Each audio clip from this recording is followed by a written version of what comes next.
Hoy empezamos una nueva serie que estamos llamando Caos Total. Muchos hemos, da parte de todo lo que está pasando, la economía, la recesión, la inflación, la ansiedad, el miedo, la depresión. Y como todos sabemos, en algunos días pasan algo que se llama las elecciones presidenciales, y eso puede venir a traer mucho miedo, mucha ansiedad, y por eso queremos sentimos de parte de Dios traer a una serie de sermones, de mensajes para hablar a nuestros corazones, para hablar sobre qué dice Dios sobre la ansiedad, qué dice Dios sobre la política, qué hacer cuando nos entra el miedo, cuando todo el mundo está en caos. Así que si usted trajo su libreta o lápiz o su celular y está tomando notas, quiero titular este mensaje de la siguiente manera: miedo político. Una vez más lo digo, miedo político. A ver si usted levanta su mano derecha en señal si alguna vez a usted le ha dado un hipo incontrolable. 2, 3, 4, 5, 5, 6, como 10 de ustedes le ha dado un hipo incontrolable. Digo esto porque hace como 2 meses yo estaba en el carro con mi hijo Joshua, el de 10 años. Íbamos yo y él a hacer la marqueta, a comprar cosas para la casa, y de repente le empezó un hipo bien fuerte, bien grave, que no paraba y no paraba, y era un hipo como que tomaba unos 4 segundos ese hipo para salir, y el niño se ponía rojo, y mientras pasaba más el tiempo estaba empeorando el hipo, y mi niño nunca le ha dado hipo, y me dice: papá, ¿qué es esto? Y no podía hablar el niño.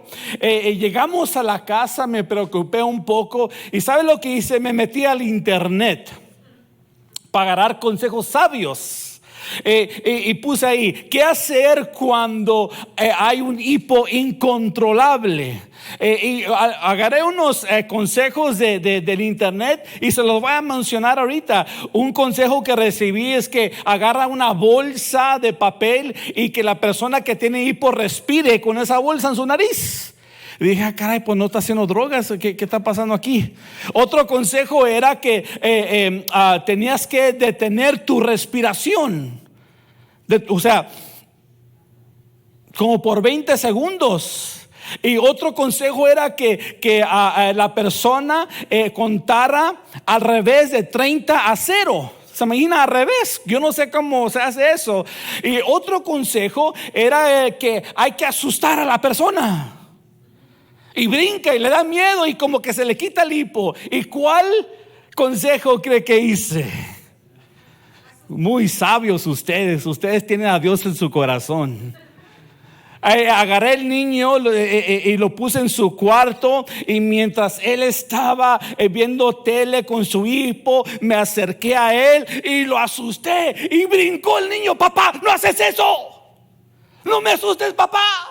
Le entró un miedo, brincó, me miró como que tenía una pistola de juguete en su mano y me empezó a balacear con unos balas de algodón. Y papá, no me asustes, reaccionó. Y ya cuando pasó el susto, el miedo del niño, me dice: ya no tengo hipo. Se le fue el hipo por el susto. Ahora yo quiero que usted se imagine conmigo. Imagínate si asustas a un hombre grande y musculoso y su reacción fuera que llore. O si asustas a una persona que tiene algo en la mano y te lo tira. ¿Se imagina una plancha, un sartén? Por asustarlo, su reacción por el miedo te lo tira. O si asustas a alguien que sabe karate y por miedo a su reacción de miedo te da una patada en el estómago. Esto es lo que te quiero dar a entender en esta tarde. El miedo hace que reaccionemos en maneras que no queremos. El miedo hace que reaccionemos en maneras que no queremos. Y nada, escúcheme bien, nada inyecta más miedo, nada nos hace reaccionar de manera que no queremos como el clima político que estamos viviendo. Nada nos hace reaccionar con más miedo. Sientes la tensión, sientes el miedo en los debates. Dijo esto, dijo esto, dijo esto. ¡Ay! Dios nos ayude. Los debates, los comerciales, cada partido lo que está diciendo, el montón de advertencias sobre lo que sucede, si ese partido gana o el otro partido gana. Y la verdad es esto, vamos a ser sinceros y claros, los políticos y los medios de comunicación se han encargado de presionar nuestros botones de miedo. Aunque no diga amén, está bien. Se han encargado los políticos y los medios de comunicación, las noticias. Iba a mencionar algunos, pero ¿para qué? Se han encargado de presionar esos botones de miedo que tenemos. Nos entra el miedo, reaccionamos de manera que no queremos, reaccionamos en maneras imprevistas, como mi hijo reaccionó. Nos empezamos a preocupar. Atacamos a personas por hablar mal de otro partido. Lastimamos a nuestros familiares, lastimamos a las personas que nos rodean. Hemos perdido amigos, gente no nos habla o ya no les hablamos a la gente por tener unas diferencias diferentes acerca de la política. Muchos de nuestros familiares ya no nos hablamos con ellos. Y muchos que estamos aquí podemos recordar algunos momentos en lo que dijiste, hiciste o publicaste algo fuera de lugar que tenía que ser con la política. Aún más, ¿sabes qué? El miedo, entra el miedo y no se queda ahí. Físicamente nos afecta, porque el miedo hace que no tomes buenas decisiones. El miedo no hace que actúes de manera noble. El miedo afecta tu salud. El miedo no te deja dormir. El miedo aumenta tu ritmo cardíaco y aumenta la presión. El miedo no te deja razonar, no te deja pensar. Y te voy a decir algo, el miedo en la política tiene una doble de efectividad. Por eso los políticos la usan. Te dicen, ¿sabes qué? El mundo es peligroso y todo lo que importa está en juego, así que vota por mí. Debe estar del partido mío, porque si no, nadie te va a proteger, y te meten miedo. Y sabes que, si somos honestos, todo esto es estresante. Además, ¿cómo está el mundo de inestable? Hay guerras, rumores de guerra, la economía está inestable. Hay una recesión, aunque no lo sepa. Hay división, la moralidad de los Estados Unidos, de nuestra vida, en muchos sentidos está en declive. Yo creo que la pregunta que usted y yo nos podemos hacer es esta: ¿cómo entonces debe de responder los seguidores de Jesús? ¿Cómo es que usted y yo debemos de responder? Y la respuesta corta es: tenemos que responder al igual que Jesús. Permíteme, ¿Jesús tuvo miedo? ¿Acaso él sintió miedo en su vida? Definitivamente Jesús sintió miedo. Y tal vez lo que ponga aquí en las pantallas te va a ayudar. Sentir miedo no es pecado. Diga conmigo: sentir miedo no es pecado, pero lo que haces con ese miedo lo es todo. Y hay una escena registrada en la palabra de Dios, más específicamente en el Nuevo Testamento, donde Jesús sabe que va a ser crucificado, le entra miedo y reacciona de una manera. Y en esta tarde vamos a ver esta historia. Si trajo su Biblia, la puede abrir en Marcos 14, versos 32 al 35. Si no la tiene, está bien. Aquí la vamos a poner en las pantallas para que todos podamos seguir. Dice la palabra de Dios, fueron al huerto de olivos llamado Getsemaní. Y Jesús dijo, siéntense aquí mientras yo voy a orar. Se llevó a Pedro, a Santiago y a Juan y comenzó a afligirse y a angustiarse profundamente. Les dijo, mi alma está destrozada de tanta tristeza hasta el punto de la muerte. Quédense aquí y velen conmigo. Se adelantó un poco más y cayó en tierra. Pidió en oración que si fuera posible pasara de él la horrible hora que le esperaba. Yo quiero que usted note conmigo el idioma, las palabras que está hablando Jesús. Está profundamente preocupado, está angustiado, está afligido. Esto es lo que causa el miedo. Jesús sintió miedo, Jesús experimentó miedo. Tanto fue el miedo, tan intenso fue que dice la palabra de Dios que cayó al suelo. Y dijo estas palabras en el verso 36: Abba, Padre, clamo, todo es posible para ti. Te pido que quites esta copa de sufrimiento de mí. Sin embargo, quiero que se haga tu voluntad, no la mía. Creo que de alguna manera, iglesia, todos hemos hecho o dicho lo que hizo Jesús aquí. Dios, estoy muy nervioso, tengo miedo de lo que va a pasar, pero confío que tú, Dios, vas a hacer lo correcto en mi vida. Pero debo ser honesto, Dios, confiaré más en ti, me caerías más bien si lo hicieras a mi manera. ¿Por qué tengo que pasar por todo esto, este dolor? En otras palabras, para mí, para usted se traduce de esta manera: Dios, quiero que me bendigas, pero a mi manera, porque no quiero ser generoso. Quiero que me perdones, Dios, pero es que todavía quiero vivir la vida que yo quiero vivir. Quiero empezar, Dios, a servir a mi manera, pero ahorita no me puedo comprometer contigo. Dios, confiaría más en ti si lo haces, si haces lo que te pido a mi manera. Y cuando estás dispuesto a poner tu fe en Dios solo cuando Él hace lo que tú quieres, entonces estás tratando de que hagas que Dios confíe en ti. Y así no funciona.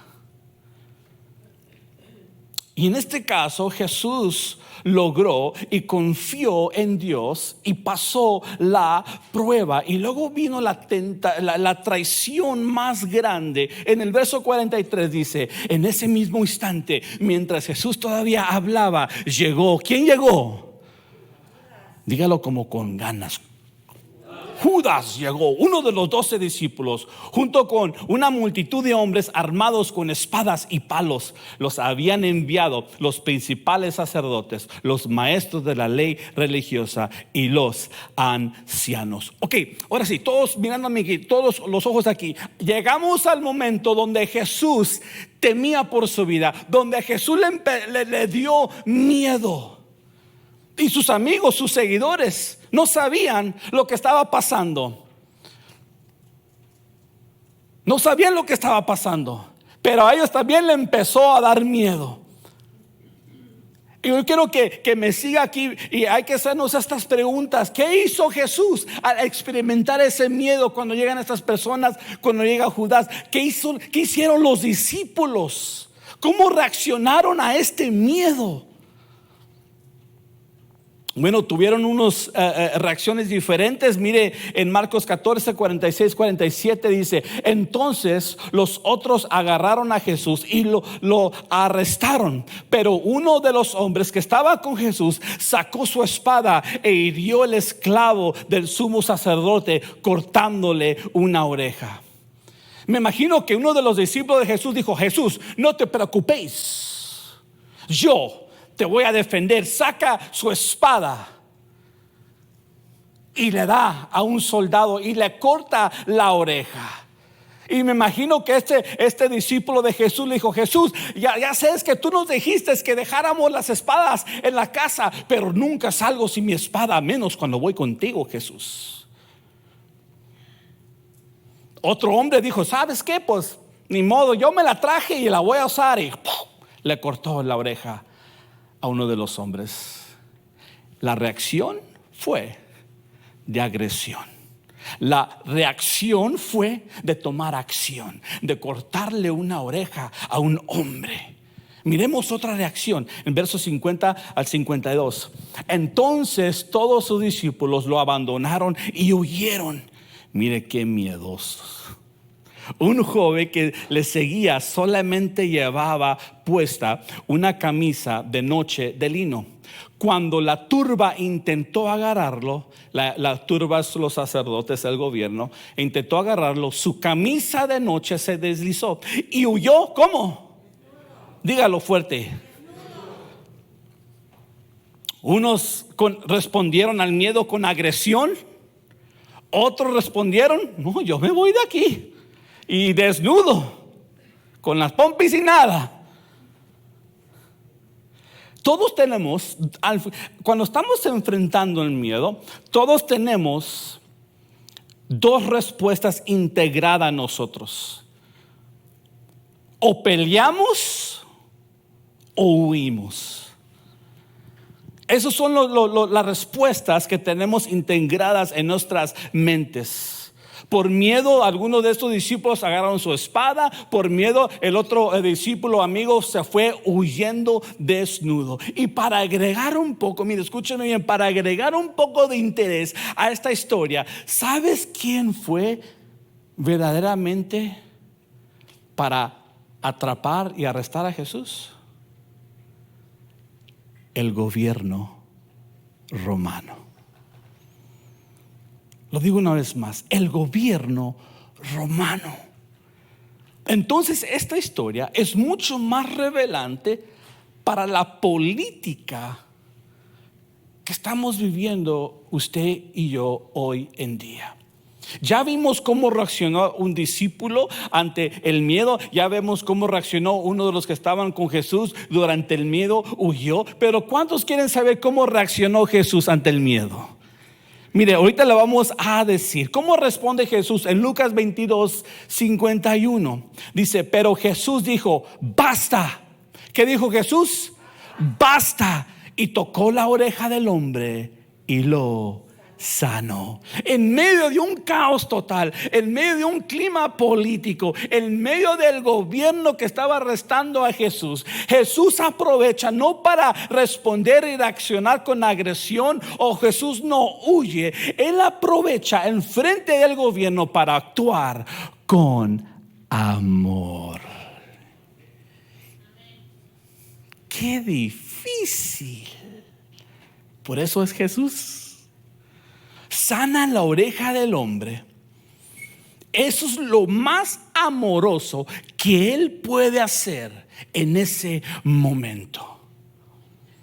Y cuando todos vieron lo que hizo Jesús en este ambiente político, todos estaban asombrados, todos estaban sin palabras. Y por eso, cuando ya todos estaban sin palabras, por eso Jesús dice, basta ya, basta. Uno por allá dijo, pues basta de qué, Jesús. Basta de permitir que el miedo nos controle. Basta de permitir de querer cobrártelas porque las otras personas tienen otras opiniones políticas que no son como las tuyas. Basta ya, no más vamos a usar la agresión para hacer lo que queremos. Basta ya, no vamos a dejarnos manipular por ningún miedo. Y dijo Jesús, basta ya de traer espadas cuando yo estoy orando, pues. Y dice Jesús, nosotros no vamos a pelear con espadas. Ustedes, mis discípulos, y todos los que están aquí, nosotros no respondemos de esta manera. Y un discípulo dijo, ¿de qué manera peleamos? ¿De qué manera luchamos nosotros, Jesús? El apóstol Pablo en esta tarde nos ayuda a dar luz a lo que quiere decir Jesús en 2 de Corintios capítulo 10 versos 3 al 4. Dice la palabra, somos humanos, pero no luchamos como lo hacen los humanos. Usamos las armas poderosas de Dios. no las del mundo, para derribar fortalezas del razonamiento humano y para destruir argumentos falsos. Mira, como cristianos, como hijos de Dios, como seguidores de Jesús, debemos de entender que no hacemos la guerra como lo hacen los otros humanos. Tal vez te estás preguntando, ok, entonces ¿cómo contraatacamos? ¿Cuáles son las armas poderosas de Dios? Qué buenas preguntas hacen ustedes. Primera de Juan, capítulo 4, verso 18 dice: en esa clase de amor no hay ¿qué? No hay temor. Una vez más lo voy a decir: en esa clase de amor no hay temor, porque el amor perfecto expulsa todo temor. Si tenemos miedo es por temor al castigo, y esto muestra que no hemos experimentado plenamente el perfecto amor de Dios. Me pregunto si alguna vez has pensado en el amor como un arma.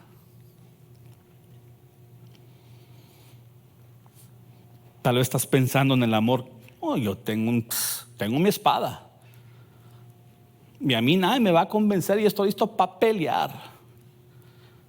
Algunas veces hemos pensado en el amor como un arma. Tal vez dices: ¿sabes qué? Yo estoy listo con mis argumentos, estoy listo con mi espada, estoy listo para publicar todo comentario político. Nadie me va a parar. ¿Sabes que nadie piensa en el amor como una arma? Porque humanamente no es un arma, pero es la forma en que Jesús pelea. Pero es la forma en cómo Jesús reacciona. Va el gobierno contra él, lo están arrestando. Uno de sus discípulos le corta la oreja al otro y dice: ¿qué están haciendo? Deja sano a esta persona, deja de muestro amor. Esta es la arma con la que Dios quiere que usted y yo luchemos. ¿Alguna vez has visto a alguien hacer un acto de amor hacia otra persona que la lastimó? La persona no está de acuerdo con ellos. La persona no se lo merece, pero esa persona va y le demuestra ese acto de amor. ¿Qué pasa? Que desarma a la otra persona. La otra persona dice: wow, yo no pensé que eras así. Yo pensé que tú eras de esa otra clase de persona, pero gracias por venir y demostrarme amor. Desarma toda envidia, desarma todo pleito. Y lo que yo te quiero dar a entender, si estás tomando fotos, si estás escribiendo esto, mira, cuando reaccionamos con miedo, no actuamos como Jesús. Cuando reaccionamos con miedo, no actuamos como Jesús. Lucas 9, verso 23, un verso de la Biblia muy, muy famoso. Y dice de la siguiente manera: entonces dijo a la multitud: si alguno de ustedes quiere ser mi seguidor, tiene que abandonar su propia manera de vivir, tomar su cruz cada día y ¿qué? Seguirme. Jesús dice: mira, ¿sabes qué? Sígueme significa vive como yo, ama como yo amo, reacciona como yo reacciono, haz lo que yo hago, vive como yo hago. Ten el mismo carácter que yo en cualquier clima que estés viviendo, clima político o no. Dice: sígueme a mí. ¿Sabías que después de que Jesús murió y resucitó, cualquiera persona que escuchaba la palabra cristiano en aquellos entonces, lo primero que se le venía a la mente era la palabra valentía? No miedoso, valentía. ¿Por qué? Porque confiaban en la palabra de Dios, confiaban en las promesas de Dios. Y el rey David supo algo sobre esto cuando dijo estas palabras. En Salmos 46:1 dice: Dios es nuestro refugio y nuestra fuerza. Siempre está dispuesto para ayudar en tiempos de dificultad. Si usted cree esa palabra, den un fuerte aplauso a Dios.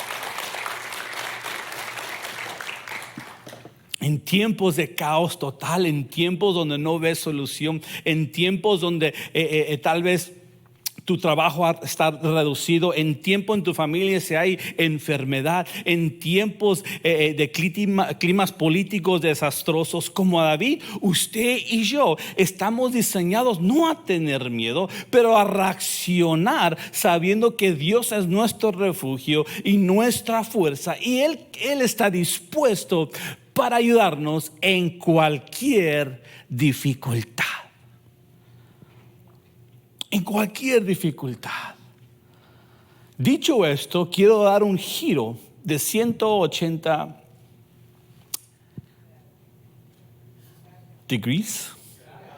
grados. Gracias.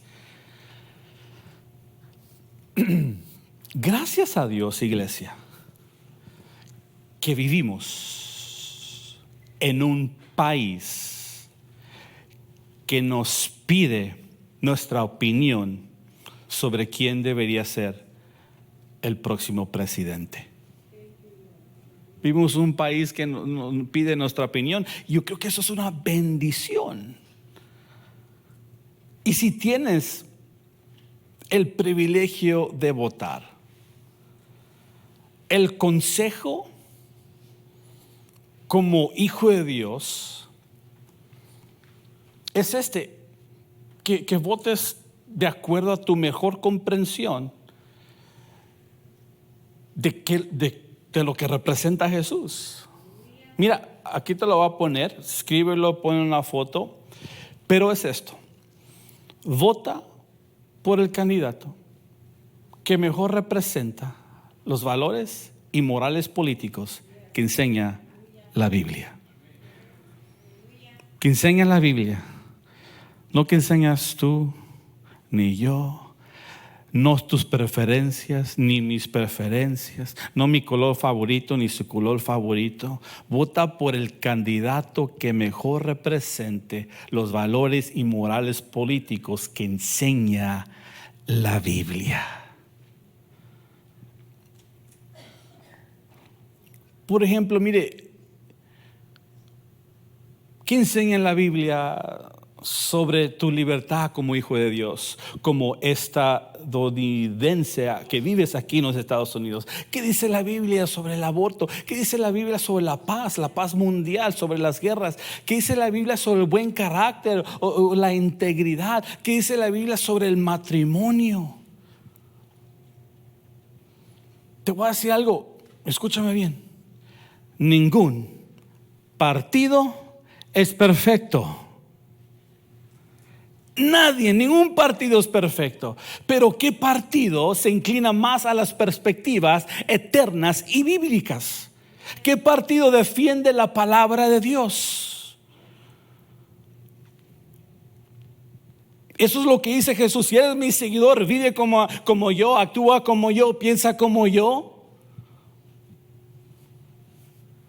haz todo como yo, defiende todo como yo defiendo.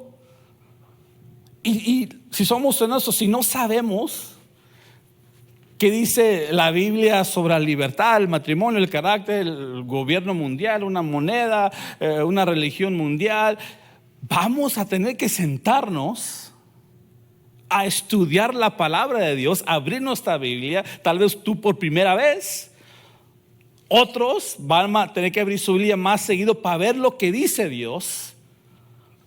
Vas a tener que averiguar, vas a tener que orar para ver cuál partido está más consistente con la Biblia.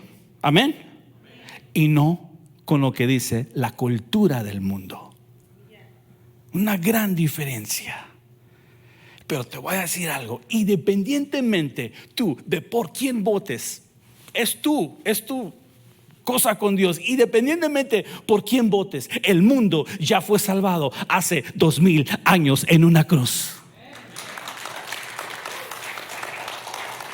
Y déjame decirte, y el mundo se seguirá salvando por la forma que tú sigues a Jesús, por la forma que tú tomes tu cruz, no por la forma que votes, sino por cómo vives, cómo hablas, cómo reaccionas, cómo demuestras amor a las personas. Ese es el poder del evangelio. Así que mira, si tienes miedo con lo que está pasando, tal vez no estás demostrando amor. Si tienes miedo por todo lo que dicen, si prendes la tele y ves puro noticiero que aquí, que allá, la política, y te da miedo. Si solo lo que escuchas en el trabajo es cosa de política y te entra el miedo, dice Jesús, responde como yo respondería, con amor. Es todo. Con amor.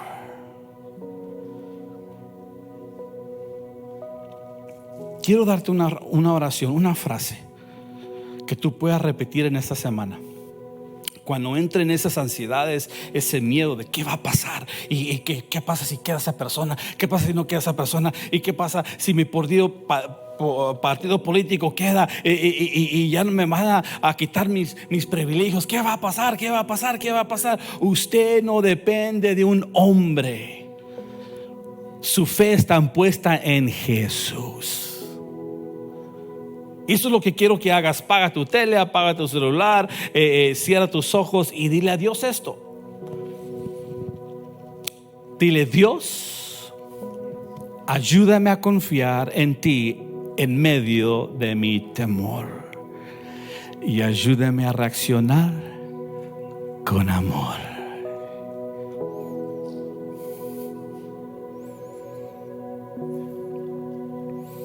Yo me he tenido que sentar con personas en una mesa comiendo steak, así de gordo y así de grande.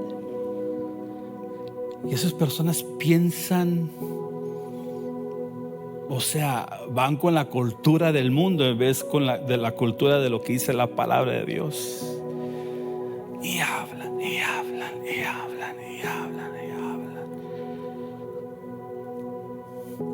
Y uno como hijo de Dios, ¿cómo respondemos? No nos paramos de la mesa, no tiramos la silla, no empezamos a hablar de política, no empezamos a decirnos tú y yo y esto aquí, tu partido. No. Demostramos amor. Llega el cheque y le digo a Dios: ni modo, Dios, no puedo sanar la oreja de este hombre, pero voy a pagar este bill aquí para demostrar amor. Dios, esto lo hago para ti. Que no me entre miedo, que no me entre la ansiedad. Pago el bill, nos saludamos, cada quien para su casa. A rato nos mandan un texto: gracias Pastor Ozzy por siempre recibirnos, por siempre escucharnos, aunque yo sé que mi familia está un poco rara, me dice.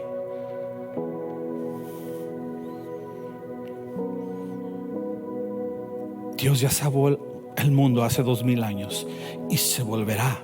Usted y yo podemos continuar salvando el mundo, no por cómo votas, sino por cómo vas a demostrar amor a las personas. Y punto. ¿Para qué hablar más? Amén. Cierre sus ojos e incline su rostro.